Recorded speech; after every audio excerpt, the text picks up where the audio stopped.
What's up, guys? Your man Unspoken back again with a movie review of Captain America Brave New World. All right, guys, so this review will be with some limited spoilers. Nothing too crazy that if you want to go see the film, you don't have to worry about anything I'm going to tell you might potentially ruin it for you. You guys are trying to go into this movie blind and give it like its actual full scope chance.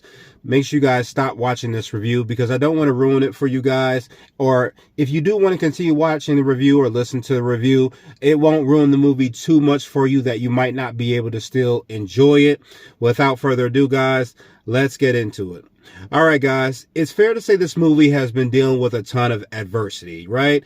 Blame it on the multitude of reshoots, geriatric comic book fans, blind movie fans, a couple quotes here and there from Anthony Mackie, and let's not mince words, epic modern day racism. I've seen the reviews from IGN, but these are the same people that said this about She-Hulk. Yeah, right. My decision to see this film was never influenced by outside opinions. I mean, despite the drama surrounding the movie, I kept a little spark of hope alive that the movie would at least deliver something decent. And in my opinion, Marvel did just that, and therein lies the problem. Now, there are two camps of audience members, those who like it or those who don't like it. Love or hate are strong words to use when exiting this film. Feige had the idea of putting it on par with The Winter Soldier. I won't lie to you, it's quite a few steps below it. I'll settle a couple things up front first. One, Mackie carries the movie, and he does it well. I mean, Sam Wilson is Captain America, and the character wears the mantle with pride and the respect one would associate with the title. His heroics are defined by certain decisions that he makes. He may be asked to focus on one specific task, but if he understands another task is more important, he will choose saving lives over the mission, which is exactly what Cap would do. Despite how others view him as that symbol, he still struggles to see himself as that proper symbol. It's also kind of crazy because I would see people constantly complaining that Sam Wilson doesn't exactly act like Captain America and he doesn't really embody Captain America. I've seen a couple reviews on YouTube like that, and I'm kind of thinking to myself, I'm like, well, all of his actions and how he acts throughout the film is exactly how Captain America would act. It's the same kind of actions that Steve Rogers would take. A lot of people complain that Sam Wilson doesn't really show exactly what America is based off of Anthony Mackie's quotes. When Mackie made that quote of saying that Captain America would not just exactly embody America. And, you know, the things that he named off, like being dependable, someone you can trust in. I mean, this is exactly what, you know, Steve Rogers was. I mean, Steve Rogers kind of had those same issues where he wasn't exactly loyal to America either. He was more loyal to Bucky and his allies than anything. So I don't see where that argument came from. Other characters are given much to do in this movie as well. I mean, Harrison Ford does great as Thaddeus Ross. He does William Hurt's legacy justice. Ross's story is well extended from films like Incredible Hulk and Captain America Civil War. It helps the audience understand exactly where his choices have created conflict in this story, and it works really well there. Ramirez does a great job as Joaquin Torres. I mean, I've met a couple people who said they kind of annoyed by his character, but he definitely reminds me a ton of Sam Wilson when he was introduced in The Winter Soldier. Torres really wants to be worthy in Sam's eyes, to confidently take on the mantle as Falcon, and you can see how hype he is just to be working alongside him. Carl Lumbly's Isaiah Bradley is still great. He brings the sense of old school energy that I felt from Rogers when he first came out of the ice. You definitely feel his hesitancy and his rage towards the past, especially when it comes towards anything with the government or the president. You know, I think there's a scene in the beginning of the film where he's not too fond of Sam's interaction with the president, and that really kind of works for this movie. It really just kind of goes along with his character arc, and it didn't bother me that I think people probably thought maybe he was supposed to be past this, but you don't spend 30 years in a prison and then just get past that. Two, another thing that I gotta point out, the film does it in terms of action. It does a great job when it comes to the action. The fight scenes are awesome, save for one in particular, in my opinion. When Sam uses the shield, you can really see how versatile he's gotten with it. Even when he's not using the shield, he still puts up a pretty amazing fight. So most Marvel films do a total of 2 antagonists. This film isn't any different.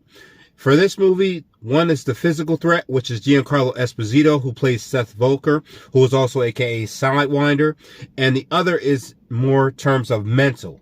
And in this case, that's Samuel Stearns, played by Tim Blake Nelson, as he returns as the leader, as he returns from the events of the Incredible Hulk.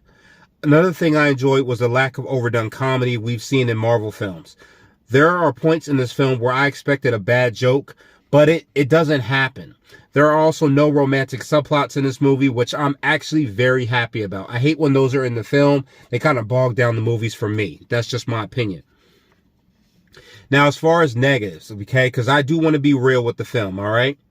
The dialogue is pretty terrible. Outside of a couple good Cap-spoken moments that Wilson always delivers, the dialogue between the characters doesn't feel organic. More like it's just written to occupy scenes where nothing dramatic is taking place. The exposition is turned up extensively in this film. But one thing I did appreciate was knowledge of events between all characters genuinely stays the same. Meaning, if a set of characters realize something fishy is going on, the other characters will realize it as well on their own terms. There isn't this overbearing feeling of explanation between everyone. Also, just to let you guys know, this film is not a necessary cog in the MCU machine. Meaning, you don't need to watch it to understand anything that affects the broader story going forward. To me, it kind of felt like watching the second or third episode of a 3-part finale of a TV show. However, one forgiving point is Marvel said this film would remain grounded, far apart from world-changing events. A ton of people were complaining about the serum thing. Those opinions are addressed, and it's addressed in a way that explains exactly why Sam doesn't really need it to be Captain America. Now, as far as Red Hulk is concerned, I will say that he is not in the film that much, and that does kind of suck. But his eventual reveal is constantly pushed throughout the film. It is something that is tense, that the audience always senses coming soon. And even though he is not in the film that long, the fight between him and Captain America is actually pretty good. And Sam is actually able to put a stop to Red Hulk in a way that it works. You know, he doesn't exactly beat him with any kind of force, but he beats him in a way where he's able to keep him off guard just enough. And it really works, you know, with the vibranium wings, with the shield, with the ingenuity. Sam is able to put up a pretty good fight where the battle is actually pretty interesting and it works a way that's believable. All in all, guys, I can't lie. The movie is a good popcorn flick. It doesn't overdo its name or bring any less than expected. It's an okay movie that gives Sam Wilson his respect while also wrapping up storylines from The Incredible Hulk, Captain America Civil War, and The Eternals. You know, it was a pretty decent movie for what it was. I know critics have been bashing it, saying that it's a terrible movie. There are some people out there that just didn't want to see the movie be successful. But to me, it delivered exactly what it was supposed to. It didn't try to be more than what we wanted it to be or what we thought it should be.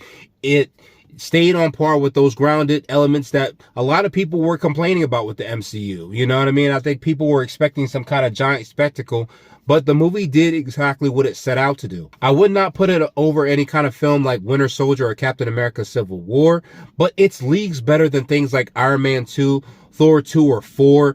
It's actually been a lot more interesting and more enjoyable than a lot of the Marvel projects we've gotten in the past couple years. Anything from like Marvels or even Eternals itself. You know, even though I myself kind of liked Eternals, it was a lot better than what the past couple films have been. It wasn't really a letdown. And anything we've gotten from Sony Marvel like Kraven the Hunter or anything like that, this film actually outdoes those films.